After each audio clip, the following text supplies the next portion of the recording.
What if I told you the secret to life isn't hiding in religion, science, or self-help, but in painting, sculpting, or composing our very existence?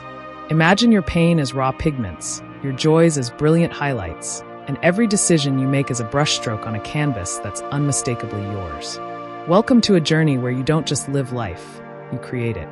Today, we're unearthing Friedrich Nietzsche's boldest idea, that life justifies itself aesthetically, that it becomes beautiful, meaningful, and worthwhile when we view ourselves as artists, and even suffering as part of our masterpiece. Are you ready to pick up your philosophical palette and add color to your existence? Welcome to the unfolding journey, your gateway to deep dives into philosophy, art, meaning, and personal transformation. Here, we explore big ideas and bring them into your everyday life through thoughtful insights and real-world application. If you crave clarity, depth, and a spark of creativity, you're in the right place. Nietzsche, Context and Stakes, 250 words. Born in 1844, Friedrich Nietzsche remains one of the most provocative and influential thinkers in modern philosophy.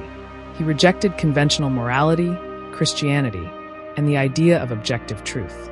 Instead, he declared God is dead, not as a theological claim, but as a diagnosis. Western civilization had lost its grounding.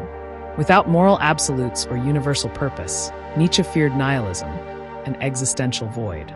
He saw art as humanity's answer, a way to transform chaos into order, suffering into creation, emptiness into meaningful structures. To Nietzsche, the question wasn't what do the gods demand of me, but rather, what shall I make of myself? His answer, an aesthetic life, in which you become the artist and your existence becomes an ever-evolving work of art. What is aesthetic justification? 300 words. Aesthetic justification of life means that life doesn't need pre-existing meaning. We, as creators, infuse it with purpose and form. Art doesn't copy reality, it recreates it. And so do we. Nietzsche's prominent works, The Birth of Tragedy, Thus Spoke Zarathustra, Ecce Homo, celebrate this. He borrows from ancient tragedy, the Apollonian, order, beauty, form, and the Dionysian, ecstasy, chaos, primal inspiration. Tragedy unites them. So should your life. Apollonian life, calm, measured, orderly, but narrow. Dionysian life, passionate, chaotic, but perilous. By embracing both, by making chaos into art, you cultivate an aesthetic life that shines. Suffering is paint, not poison, 350 words. In Nietzsche's world, suffering isn't a mistake to erase. It's raw artistic material. Think of your darkest moments, loss, failure, awkwardness, heartbreak, as your palette's deepest hues. A painter knows that dark tones lend depth to light. Nietzsche doesn't romanticize suffering as virtuous. He sees it as inevitable. What matters is your stance toward it. Here's how. Creative response. You choose not to collapse. Instead, you create. You tell your own story. Revaluation of values. You scrutinize moral scripts. Are they yours? Are they authentic? Affirmation of existence. Amor fati. To love your fate in tragic fullness. Yes to it all, pain included. This is why Nietzsche praises Greek tragedy. It doesn't deny suffering, it integrates it. It sings to Dionysius in agony, sculpted by Apollo's form. Suffering becomes aesthetic, it deepens the work. Becoming the artist of your life, 350 words. How do we live this philosophy? Here are 4 actionable steps. Awareness as raw material. Commit to introspection. What colors do you hold? Joy, love, anger? Be honest. Name them. They're your pigments. Craft and perspective shift. View your life as art. Write it, paint it, dance it, build it. Consider your routines, habits, decisions as creative choices that shape your life's aesthetic. Cultivate creative habits. Nietzsche created written aphorisms, sharp, compressed insights. Daily journaling, sketching, performance, design.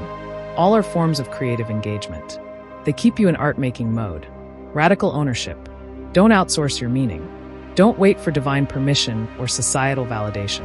You are both artist and canvas. You write, you sculpt, you live.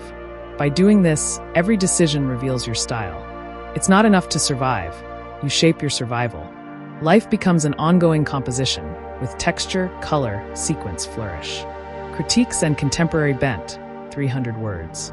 Nietzsche's aesthetic turn is breathtaking, but it has critics. Too individualistic? Critics argue it can justify selfishness. If life is art, whose art are you making? What about others? Nietzschean reply, a creative life need not be egocentric.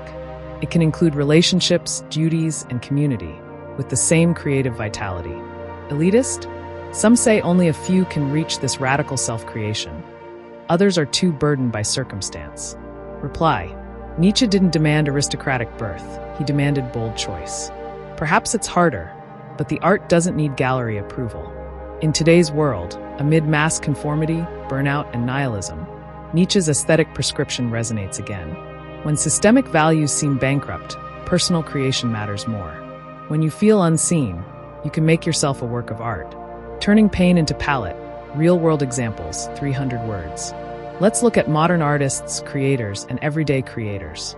Kobo Abe, a Japanese novelist who wrote surreal fictions after World War II, turning cultural trauma into lyrical imagination. A personal myth-making through writing. Nick Vujicic, born without arms or legs, he channels suffering into motivational speaking, defiantly affirming life. A performance of personal triumph. Your neighbor, perhaps? A ceramicist who reinvented domestic rituals with new forms. An example of how even small-scale art-making transforms life. Each of these illustrates Nietzsche's point. Suffering is not wasted. It can fuel the forging of a unique style, a singular existence. So what if life is art? You become the maker and the made. You embrace chaos and form in dynamic interplay.